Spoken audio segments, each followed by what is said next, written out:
देखिए, इतिहास में ना बड़े बड़े विजेता हुए हैं, पर कुछ ही ऐसे होते हैं जो जंग जीतने के साथ साथ दिल भी जीत लेते हैं। आज बात होगी एक ऐसे ही सुल्तान की, सुल्तान सलाहुद्दीन अय्यूबी। एक ऐसा नाम जिसकी तलवार जितनी तेज थी, उसका दिल उतना ही नरम था। उनकी बहादुरी और रहमदिली के किस्से आज भी दोहराए जाते हैं। लेकिन उनकी कहानी में घुसने से पहले एक सवाल है, क्या कोई सुल्तान जिसने एक शहर जीतने के लिए 38 दिन तक खून पसीना बहाया हो, हजारों जानें गंवाई हों, वो पूरा का पूरा शहर एक लड़की के कहने पे बस यूं ही दे सकता है? सुनने में अजीब लगता है ना? चलिए इसी किस्से से उनके किरदार को समझने की कोशिश करते हैं। तो किस्सा है अजाज शहर का, एक ऐसा मजबूत किला जिसे सलाहुद्दीन ने एक बहुत ही लंबी, बहुत ही खूनी लड़ाई के बाद जीता था। चारों तरफ जीत का जश्न था, लेकिन तभी उनके खेमे में कोई आया, एक बहुत ही खास मेहमान। ये मेहमान थी नूरुद्दीन जंगी की बेटी। अब नूरुद्दीन जंगी कोई मामूली इंसान नहीं थे, वो सलाहुद्दीन के उस्ताद थे, उनके मेंटर, उनके रहनुमा। उन्हीं ने सलाहुद्दीन को बनाया था। पर पेच ये था कि उनकी बेटी सलाहुद्दीन के दुश्मनों से हाथ मिलाकर आई थी। और उसने क्या मांगा? बिना किसी हिचकिचाहट के उसने सुल्तान से वही शहर मांग लिया, अजाज। वही शहर जिसे जीतने में सलाहुद्दीन ने अपना सब कुछ लगा दिया था। मतलब सोचिए जरा, कोई भी ये सुनकर हैरान रह जाएगा। लेकिन सलाहुद्दीन, उन्होंने एक पल भी नहीं सोचा, एक पल भी नहीं। सिर्फ अपने उस्ताद के सम्मान में उनकी बेटी को वो पूरा शहर तोहफे में दे दिया।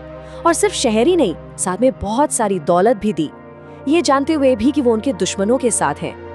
ये था उनका वफादारी और एहसान मानने का तरीका, एक मिसाल। तो सवाल उठता है कि इतनी ताकत, इतना बड़ा दिल, ये सब आया कहाँ से? सलाहुद्दीन को ये सब विरासत में तो मिला नहीं था, ये तो उनकी अपनी काबिलियत और उनकी सोच का नतीजा था। तो चलिए देखते हैं कि एक सिपाही से वो मिस्र के सुल्तान तक कैसे पहुंचे। उनका सफर बहुत तेजी से आगे बढ़ा। पहले वो अपने चाचा शिरकुह के साथ मिस्र गए। चाचा के गुजर जाने के बाद पूरी फौज की कमान उनके हाथ में आ गई और फिर उन्होंने एक बहुत बड़ा और बहुत ही होशियारी वाला सियासी दांव खेला। उन्होंने मिस्र के फातिमी खलीफा को सत्ता से हटा दिया और अपनी वफादारी बगदाद के सुन्नी खलीफा के नाम कर दी, जो उस वक्त की सबसे बड़ी मुस्लिम ताकत थे। इस एक कदम ने इस्लामी दुनिया को एक करने का उनका रास्ता साफ कर दिया। अब वो मिस्र के सुल्तान थे और सुल्तान बनने का मतलब था कि काहिरा का पूरा शाही खजाना उनके कदमों में था। वो खजाना जिसकी कहानियां पूरी दुनिया में सुनाई जाती थी। इतनी दौलत कि किसी का भी ईमान डगमगा जाए। पर सलाहुद्दीन ने क्या किया? उन्होंने वो सारा का सारा खजाना अपनी फौज, अपने अफसरों और मिस्र के आम गरीब लोगों में बांट दिया। सब कुछ।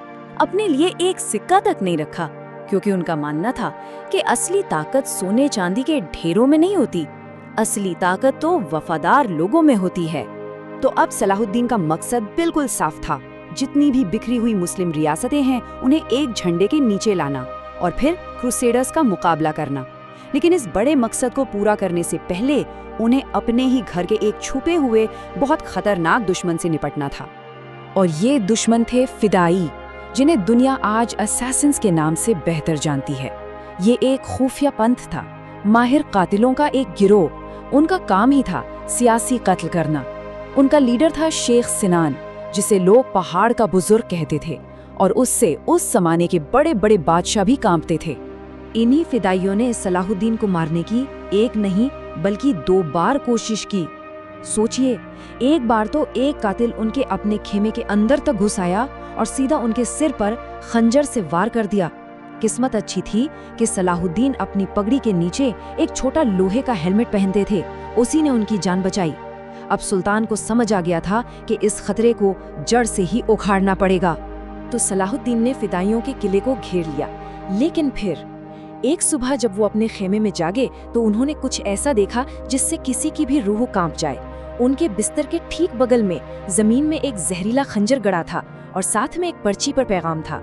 ये एक सीधी सीधी चेतावनी थी, हम जब चाहें तुम्हारे तक पहुंच सकते हैं। अब कोई और होता तो शायद डर जाता या गुस्से में आ जाता, पर सलाहुद्दीन, वो अपने दुश्मन की इस काबिलियत से नफरत करने के बजाय इम्प्रेस हो गए। उन्हें लगा कि ऐसे हुनरमंद लोगों से लड़ना बेवकूफ़ी है। तो उन्होंने जंग करने के बजाय शेख सिनान के साथ एक समझौता कर लिया और इस तरह एक जानलेवा दुश्मन को अपनी समझदारी से एक वफादार साथी बना लिया, जिसने आगे चलकर क्रूसेडर्स के खिलाफ उनकी बहुत मदद की। तो अब घर के दुश्मनों से निपट लिया था, मुस्लिम ताकतें एकजुट हो चुकी थी। अब वक्त था सलाहुद्दीन के सबसे बड़े मकसद का। वो मकसद था यरूशलेम को वापस हासिल करना। उस वक्त एक क्रूसेडर कमांडर था, रेनॉल्ड डी शैटेलॉन। वो हर शांति समझौते को तोड़ देता था। वो मुसलमानों के कारोबारी काफिलों पर हमला करता, उन्हें लूटता। हद तो तब हो गई जब उसने एक ऐसे काफिले को लूटा जिसमें सलाहुद्दीन की अपनी बहन सफर कर रही थी। और तो और उसने इस्लाम के पवित्र शहर मदीना पर हमला करने की भी धमकी दे डाली।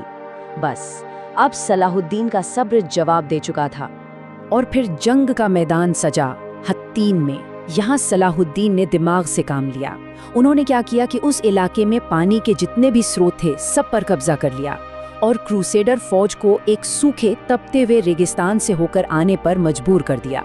नतीजा, जब तक दुश्मन की फौज जंग के मैदान तक पहुंची वो गर्मी और प्यास से ही आधी खत्म हो चुकी थी। तो नतीजा तो वही होना था जो हुआ।